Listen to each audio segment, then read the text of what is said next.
مجھے سمجھ نہیں آتی تھی کہ وہ اتنا مصروف کیوں ہے، جبکہ اس کی فیکٹری تو مینیجرز بھی سنبھال سکتے تھے۔ ایک رات میں جاگ رہی تھی، پانی پینے کے لیے کچن میں گئی تو دیکھا شہرام بالکنی میں کھڑا سگریٹ پی رہا تھا اور فون پہ کسی سے بات کر رہا تھا۔ میں چھپ کر سننے لگی۔ وہ دھیمی لیکن پریشان آواز میں کہہ رہا تھا، فکر مت کرو، میں پیسہ بھجوا دوں گا، آج ہی انتظام کرتا ہوں۔ ڈاکٹر سے کہو کہ علاج میں کوئی کمی نہ آئے اور آپریشن کی ڈیٹ لے لو، بس کسی کو پتہ نہیں چلنا چاہیے، خاص طور پر گھر میں کسی کو خبر نہ ہو۔ میں جلدی سے واپس اپنے کمرے میں آ گئی۔ میرا دل زور زور سے دھڑک رہا تھا۔ میرا شک پھر سے جاگ اٹھا کہ ضرور اس کا کوئی چکر ہے اور یہ کسی لڑکی کے خرچے اٹھا رہا ہے، ورنہ ایسی کون سی بات ہے جو یہ گھر والوں سے چھپا رہا ہے اور اتنی رات گئے کس سے بات کر رہا ہے۔ میں نے سوچ لیا کہ اب میں خاموش نہیں بیٹھوں گی اور ثبوت ڈھونڈ کر رہوں گی۔ اگلے 2 دن میں نے اسی تجسس میں گزارے کہ آخر معاملہ کیا ہے۔ میرا شک یقین میں تب بدلا جب ایک دن شہرام نہانے گیا ہوا تھا اور اس کا کوٹ صوفے پر پڑا تھا۔ میں نے ہمت کی اور اس کے کوٹ کی تلاشی لینا شروع کی۔ میری انگلیاں کانپ رہی تھیں کہ اگر وہ باہر آ گیا تو کیا ہوگا، لیکن سچ جاننے کا جنون مجھ پر سوار تھا۔ میں نے جیب میں ہاتھ ڈالا تو کچھ کاغذات اور ایک رسید میرے ہاتھ میں لگی۔ میں نے جلدی سے اسے کھول کر دیکھا تو وہ ایک پرائیویٹ ہاسپٹل کی رسید تھی جس پر خواتین کے وارڈ کا نام لکھا تھا اور لاکھوں کی رقم درج تھی جو ایڈوانس کے طور پر جمع کروائی گئی تھی۔ مریض کے نام کی جگہ صرف پیشنٹ لکھا تھا۔ میرا دماغ گھوم گیا، آنکھوں کے سامنے اندھیرا چھانے لگا۔ تو یہ سچ تھا، کوئی ایسی عورت ہے جس پر وہ اپنی دولت لٹا رہا ہے اور مجھے گھر میں قید رکھا ہے۔ مجھے اپنے اوپر اور دادا سائیں کے فیصلے پر بہت غصہ آیا۔ میں نے رسید واپس جیب میں رکھی اور بھاگ کر اپنے کمرے میں آ گئی۔ میرا دم گھٹ رہا تھا۔ میں نے سوچا آج میں اس کا پیچھا کروں گی اور دیکھوں گی کہ یہ کس سے ملنے جاتا ہے اور وہ کون ہے جس کے لیے یہ اپنی نئی نویلی دلہن کو نظر انداز کر رہا ہے۔ دوپہر کو جب وہ تیار ہو کر گھر سے نکلا تو میں نے بھی جلدی سے عبایا پہنا اور لفٹ سے نیچے آ گئی۔ میں نے دیکھا وہ اپنی گاڑی میں بیٹھ رہا تھا۔ میں نے فوراً ایک رکشہ روکا اور ڈرائیور سے کہا اس کالی گاڑی کا پیچھا کرو، لیکن فاصلہ رکھنا۔ ڈرائیور نے حیرانی سے مجھے دیکھا، لیکن میرے ہاتھ میں پکڑے 1000 کا نوٹ دیکھ کر اس نے رکشہ چلا دیا۔ میرا دل سینے سے باہر آنے کو تھا۔ میں زندگی میں پہلی بار ایسا کچھ کر رہی تھی۔ شہرام کی گاڑی شہر کے مصروف علاقوں سے گزرتی ہوئی ایک پسماندہ علاقے کی طرف مڑ گئی۔ یہ علاقہ دیکھ کر مجھے وحشت ہونے لگی کہ شہرام جیسے امیر آدمی کا یہاں کیا کام ہے۔ آخرکار اس کی گاڑی ایک چھوٹے لیکن صاف ستھرے ہاسپٹل کے باہر رکی۔ وہ گاڑی سے اترا اور ادھر ادھر دیکھ کر اندر چلا گیا۔ میں نے بھی رکشہ روکا اور دوپٹہ اچھی طرح چہرے پر لپیٹ کر اس کے پیچھے گئی۔ ہاسپٹل میں رش تھا، اس لیے کسی نے مجھ پر توجہ نہیں دی۔ میں چھپتے چھپاتے اس کے پیچھے گئی۔ وہ دوسری منزل پر گیا جہاں پرائیویٹ رومز تھے۔ میں دیوار کی اوٹ سے دیکھ رہی تھی۔ اس نے ایک کمرے کا دروازہ کھولا اور اندر چلا گیا۔ میں دبے قدموں دروازے تک پہنچی جو تھوڑا سا کھلا رہ گیا تھا۔ میں نے اندر جھانکا تو وہ منظر دیکھ کے میری سانس رک گئی۔ کمرے میں بیڈ پر ایک نوجوان لڑکی لیٹی تھی جو کمزور لگ رہی تھی اور پاس ایک چھوٹا بچہ جس کی عمر شاید 2 یا 3 سال ہوگی کھیل رہا تھا۔ شہرام نے اندر جاتے ہی اس بچے کو گود میں اٹھایا اور ہوا میں اچھالا۔ وہ بچہ کھلکھلا کر ہنس پڑا اور شہرام کے گلے لگ گیا۔ شہرام کے چہرے پر ایسی مسکراہٹ اور شفقت تھی جو میں نے آج تک نہیں دیکھی تھی۔ وہ اس لڑکی سے بھی بڑے نرم لہجے میں بات کر رہا تھا کہ کیسی طبیعت ہے اب اور ڈاکٹرز نے کیا کہا ہے۔ وہ لڑکی اسے احسان مند نظروں سے دیکھ رہی تھی۔ یہ منظر میری برداشت سے باہر تھا۔ میری آنکھوں سے آنسو بہنے لگے۔ میرے دماغ میں جو کہانی بنی تھی وہ سچ ثابت ہو رہی تھی۔ شہرام نے ہم سب کو دھوکہ دیا تھا۔ اس کی زندگی میں پہلے سے کوئی اور تھا اور وہ بچہ شاید اسی کا تھا، تب بھی وہ اس سے اتنا پیار کر رہا تھا۔ مجھے لگا میرا دل پھٹ جائے گا۔ میں وہاں مزید کھڑی نہیں رہ سکی اور روتے ہوئے وہیں سے واپس بھاگی۔ میں نہیں چاہتی تھی کہ وہ مجھے وہاں دیکھ لے، کیونکہ میں اس سے وہاں لڑنا نہیں چاہتی تھی۔ میں گھر جا کر اس کا حساب کرنا چاہتی تھی۔ میں کیسے گھر پہنچی مجھے کچھ ہوش نہیں تھا، بس آنسو تھے جو تھمنے کا نام نہیں لے رہے تھے۔ فلیٹ پر آ کے میں نے الماری سے اپنا سوٹ کیس نکالا اور پاگلوں کی طرح اپنے کپڑے اس میں ٹھونسنے لگی۔ میں نے فیصلہ کر لیا تھا کہ اب میں ایک پل بھی اس شخص کے ساتھ نہیں رہوں گی جس نے میری زندگی برباد کر دی۔ شام کو جب دروازہ کھلا اور شہرام اندر آیا تو میں لاؤنج میں اپنا سامان پاس رکھے کھڑی تھی۔ میری آنکھیں رونے کی وجہ سے سوجی ہوئی تھیں اور چہرہ سرخ تھا۔ اس نے مجھے اور میرے سامان کو دیکھا۔ اس کے ماتھے پر شکن نمودار ہوئی اور اس نے حیرانی سے پوچھا، یہ کیا تماشا ہے نورین؟ بیگ کیوں پیک ہیں اور تم رو کیوں رہی ہو؟ خیریت تو ہے؟ میں نے نفرت سے اسے دیکھا اور چیخ کر کہا، خیریت تو اب تب ہوگی جب میں یہاں سے چلی جاؤں گی۔ تماشا میں نہیں آپ کر رہے ہیں میرے ساتھ اور میرے خاندان کے ساتھ۔ مجھے سب پتہ چل گیا ہے آپ کی کرتوتوں کا۔ میں نے اپنی آنکھوں سے دیکھا ہے آج آپ کو اس ہاسپٹل میں اس عورت اور بچے کے ساتھ۔ میری بات سن کر شہرام کے چہرے کا رنگ ذرا نہیں بدلا، بلکہ وہ اور سنجیدہ ہو گیا اور میری طرف بڑھتے ہوئے بولا، اچھا تو تم میرا پیچھا کر رہی تھی. تمہیں جاسوسی کا شوق کب سے ہو گیا اور تم نے جو دیکھا اس کا تمہیں غلط مطلب نکالنے کی عادت ہے. میں نے پیچھے ہٹتے ہوئے ہاتھ اٹھایا اور کہا خبردار میرے قریب مت آئیں اور مجھے مت سمجھائیں میں بچی نہیں ہوں. میں نے دیکھا ہے آپ اس بچے کو کیسے پیار کر رہے تھے.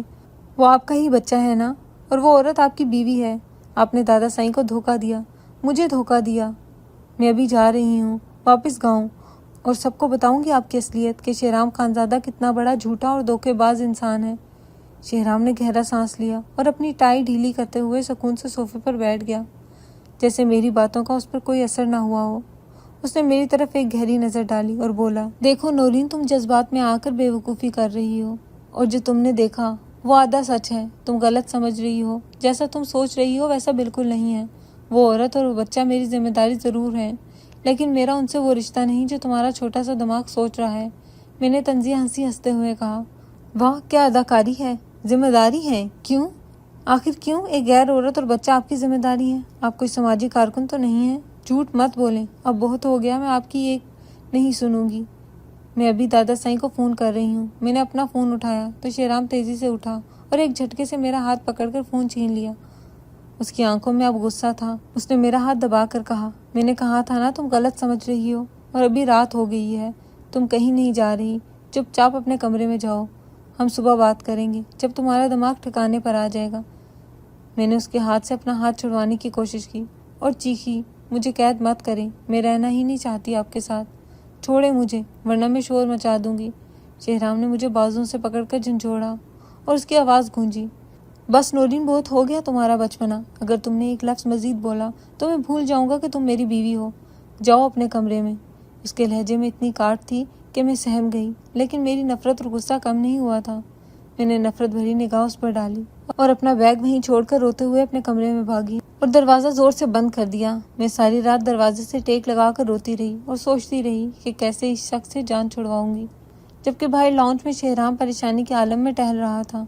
اسے اندازہ نہیں تھا کہ یہ غلط فہمی ہمارے رشتے کو کس موڑ پر لے جائے گی.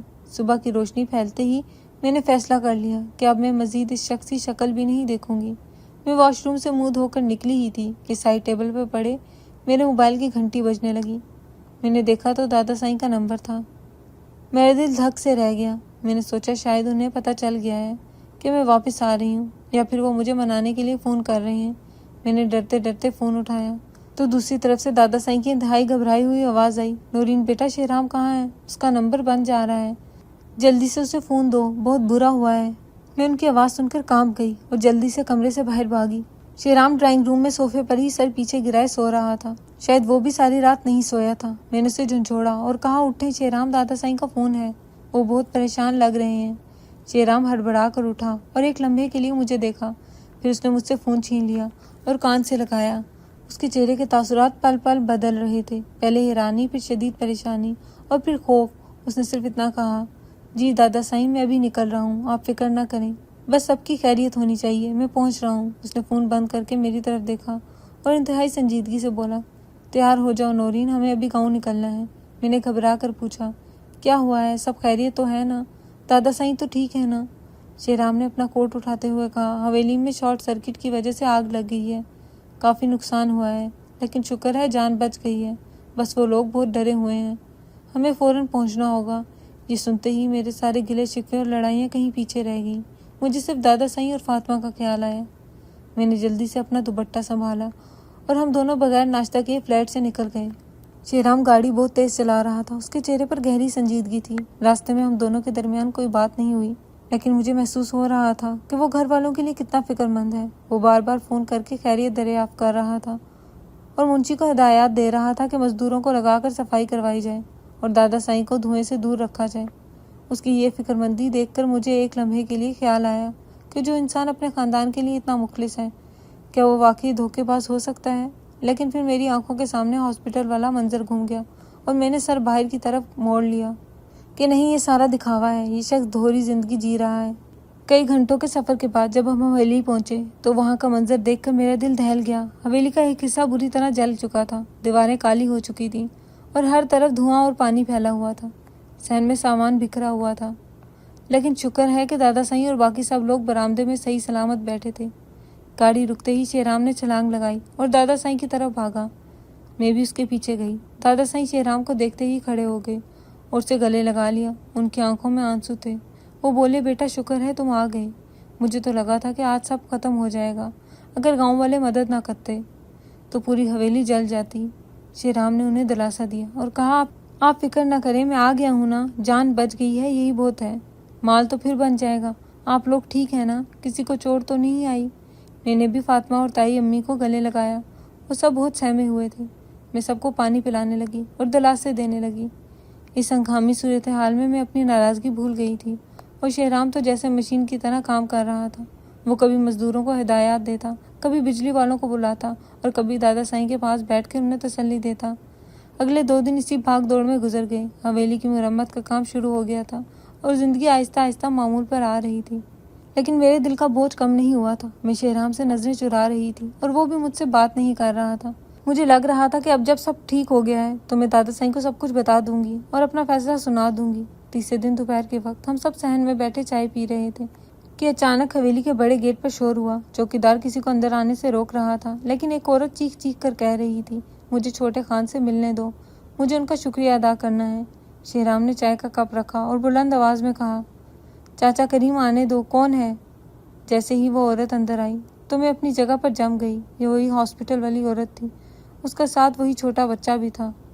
وہ تیزی سے چلتی ہوئی آئی اور شہرام کو دیکھتے ہی اس کے قدموں میں گر گئی اور زاروں قطار رونے لگی۔ شہرام نے گھبرا کر پیچھے ہٹتے ہوئے کہا، ارے بھابھی آپ کیا کر رہی ہیں؟ اٹھیں پلیز، خدا کے لیے اٹھ جائیں۔ وہ عورت ہاتھ جوڑ کر روتے ہوئے بولی، شہرام صاحب آپ کا جتنا شکریہ ادا کروں کم ہے، آپ نے میرے بچے کی جان بچا لی۔ اگر آپ اس دن آپریشن کے پیسے نہ دیتے اور ڈاکٹروں کو نہ کہتے تو میرا بیٹا مر جاتا۔ ڈاکٹر نے کہا تھا کہ اگر 1 گھنٹہ اور دیر ہو جاتی تو زہر پورے جسم میں پھیل جاتا۔ آپ فرشتہ ہیں ہمارے لیے، اللہ آپ کو اس کا اجر دے۔ میں حیران و پریشان کھڑی تھی کہ یہ کیا ہو رہا ہے۔ دادا سائیں بھی حیرت سے کبھی شہرام کو اور کبھی اس عورت کو دیکھ رہے تھے۔ انہوں نے پوچھا، شہرام بیٹا یہ کون ہے اور یہ کس احسان کی بات کر رہی ہے؟ اس سے پہلے کہ شہرام کچھ بولتا وہ عورت بولی، بڑے سرکار آپ نہیں جانتے آپ کا پوتا کتنا عظیم انسان ہے۔ میرا شوہر رشید ان کی فیکٹری میں کام کرتے تھے۔ 2 سال پہلے جب وہ مشین کے حادثے میں فوت ہوئے تو ہم بے سہارا ہو گئے تھے۔ میرے سسرال والوں نے ہمیں گھر سے نکال دیا تھا۔ تب شہرام صاحب نے ہماری مدد کی۔ انہوں نے نہ صرف ہمیں چھت دی بلکہ ہر مہینے ہمارا خرچہ بھی اٹھاتے ہیں اور کسی کو کان خبر نہیں ہونے دیتے۔ اب جب میرا بیٹا شدید بیمار ہوا تو انہوں نے لاکھوں روپے لگا کر اس کا علاج کروایا اور خود ہاسپٹل آ کر اسے خون بھی دیا۔ میں تو کہتی ہوں کہ یہ انسان نہیں فرشتہ ہیں۔ یہ سن کر مجھے ایسے لگا جیسے کسی نے میرے منہ پر زوردار تماچا مارا ہو۔ میرے کانوں میں سائیں سائیں ہونے لگی۔ میں کتنی غلط تھی، میں نے کیا کچھ نہیں سوچا تھا۔ اس شخص کے بارے میں نے اسے آوارہ سمجھا، بد کردار سمجھا اور دھوکے باز کہا، جبکہ وہ تو نیکی کر کے دریا میں ڈالنے والا انسان نکلا۔ وہ بچہ جسے میں اس کا ناجائز بچہ سمجھ رہی تھی، وہ تو ایک یتیم تھا جس کے سر پر شہرام نے شفقت کا ہاتھ رکھا تھا۔ شہرام نے بڑی مشکل سے اس عورت کو چپ کروایا اور بولا، بھابھی آپ شرمندہ نہ کریں، یہ میرا فرض تھا۔ رشید میرا بہت وفادار ملازم تھا اور اس کے جانے کے بعد اس کے خاندان کی ذمہ داری میری تھی۔ آپ جائیں اور بچے کا خیال رکھیں، کوئی اور ضرورت ہو تو منشی کو بتا دیجیے گا۔ وہ عورت دعائیں دیتی ہوئی چلی گئی اور میں سر جھکائے مجرموں کی طرح کھڑی تھی۔ میری آنکھوں سے ندامت کے آنسو بہنے لگے۔ دادا سائیں نے آگے بڑھ کر شہرام کا ماتھا چوما اور فخر سے بولے، مجھے تم پر ناز ہے میرے شیر، تم نے میرا سر فخر سے بلند کر دیا ہے۔ نیکی ایسی ہی ہونی چاہیے کہ دائیں ہاتھ کو پتہ نہ چلے کہ بائیں ہاتھ نے کیا کیا ہے۔ سب گھر والے شہرام کی تعریف کر رہے تھے لیکن وہ خاموش نظریں جھکائے کھڑا تھا۔ اس نے میری طرف ایک نظر دیکھا۔ اس کی نظر میں کوئی طنز نہیں تھا بلکہ ایک عجیب سی تھکاوٹ تھی اور نرمی تھی۔ وہ وہاں سے اٹھا اور اپنے کمرے کی طرف چلا گیا۔ مجھے اپنے وجود سے گھن آنے لگی کہ میں نے کتنی گھٹیا سوچ رکھی۔ میں نے بغیر تصدیق کیے اتنا بڑا الزام لگایا۔ میں اس کے پیچھے بھاگی، مجھے اس سے معافی مانگنی تھی، چاہے وہ مجھے جو بھی سزا دیتا۔ میں کمرے میں پہنچی تو وہ کھڑکی میں کھڑا باہر جلے ہوئے درختوں کو دیکھ رہا تھا۔ میں نے دروازہ بند کیا اور اس کے پیچھے جا کر کھڑی ہو گئی۔ میرے ہونٹ کانپ رہے تھے اور الفاظ حلق میں اٹک رہے تھے۔ میں نے ہمت کر کے دبی ہوئی آواز میں کہا، شہرام۔ اس نے مڑ کر میری طرف دیکھا۔ اس کے چہرے پر اب وہ سختی نہیں تھی۔ میں نے روتے ہوئے اس کے قدموں میں بیٹھ گئی اور اس کا ہاتھ پکڑ کر بولی، مجھے معاف کر دیں، میں بہت بری ہوں، میں نے آپ کو بہت غلط سمجھا، میں نے سنی سنائی باتوں پر یقین کیا اور آپ کے کردار پر شک کیا، حالانکہ آپ تو اتنے اچھے ہیں، آپ تو فرشتہ ہیں، مجھے نہیں پتا تھا کہ آپ چھپ کر اتنی بڑی نیکی کر رہے ہیں، میں نے آپ کو بہت دکھ دیا ہے۔ پلیز مجھے معاف کر دیں، میں آئندہ کبھی آپ پر شک نہیں کروں گی، کبھی آپ کے آگے نہیں بولوں گی۔ شہرام نے جھک کر مجھے کندھوں سے پکڑ کر اٹھایا اور اپنے سامنے کھڑا کیا۔ اس نے میرے چہرے سے آنسو صاف کیے اور ایک ہلکی سی مسکراہٹ کے ساتھ بولا، تو کیا کہتی تھی تم؟ میں لفنگا اور آوارہ ہوں اور میرے شہر میں چکر چل رہی ہیں، اور وہ جو تم نے کہا تھا کہ پریکٹیکل دیکھنا ہے، تو یہ تھا وہ پریکٹیکل جو تم نے اس عورت کی زبانی سن لیا۔ اب تسلی ہو گئی یا کوئی اور ثبوت بھی چاہیے؟ میں شرمندگی سے زمین میں گڑ گئی اور بولی، میں بہت شرمندہ ہوں، پلیز اب مجھے اور مت شرمندہ کریں، مجھے نہیں پتا تھا کہ دنیا میں آپ جیسے لوگ بھی ہوتے ہیں۔ اس نے میرے سر پر ہاتھ رکھا اور اس کا لہجہ انتہائی نرم ہو گیا۔ وہ بولا، اب تم میری ذمہ داری ہو اور شہرام خانزادہ اپنی ذمہ داری بہت اچھے سے نبھانا جانتا ہے۔ مجھے تم سے کوئی شکایت نہیں ہے نورین، کیونکہ شک وہاں پیدا ہوتا ہے جہاں محبت اور اعتماد نہ ہو۔ ابھی ہمارے رشتے میں یہ دونوں چیزیں نہیں ہیں، لیکن یاد رکھنا، مرد کی اصل خوبصورتی اس کا کردار ہوتا ہے، اس کا پیسہ، یہ اس کی شکل نہیں۔ میں نے یہ بات اس لیے چھپائی تھی کیونکہ نیکی دکھاوا بن جائے تو اس کا اجر ختم ہو جاتا ہے۔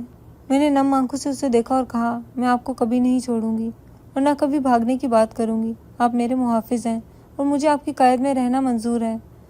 اس نے مسکراتے ہوئے میری پیشانی پر بوسہ دیا اور بولا، اب بھاگنے کا سوچنا بھی مت، کیونکہ اب اگر تم بھاگی تو میں واقعی تمہاری ٹانگیں توڑ کر بٹھا لوں گا۔ میں ہنس پڑی اور وہ بھی مسکرا دیا۔ اس دن کے بعد میری زندگی بدل گئی، میرا ڈر محبت اور عزت میں بدل گیا۔ مجھے سمجھ آ گئی کہ دادا سائیں کا فیصلہ کیوں اٹل تھا، کیونکہ وہ جانتے تھے کہ شہرام جیسا ذمہ دار اور نیک سیرت انسان ہی میرا خیال رکھ سکتا ہے۔ عمر کا فرق یا ظاہر کا روب انسان کی حقیقت نہیں ہوتا، اصل خوبصورتی تو کردار کی ہوتی ہے، جو شہرام میں کوٹ کوٹ کر بھری تھی۔ اب میں فخر سے کہتی ہوں کہ یہ اکڑو اور مغرور شہرام خانزادہ صرف میرا ہے اور میرا محافظ ہے۔ ہماری زندگی خوشیوں سے بھر گئی تھی اور وہ حویلی جو کچھ دن پہلے جل گئی تھی، اب وہاں ہماری محبت اور خوشیوں کے نئے پھول کھل رہے تھے۔ میں نے جان لیا تھا کہ بعض اوقات انسان جسے پتھر سمجھ رہا ہوتا ہے وہ دراصل ہیرا ہوتا ہے، اور مجھے میرا ہیرا مل گیا تھا۔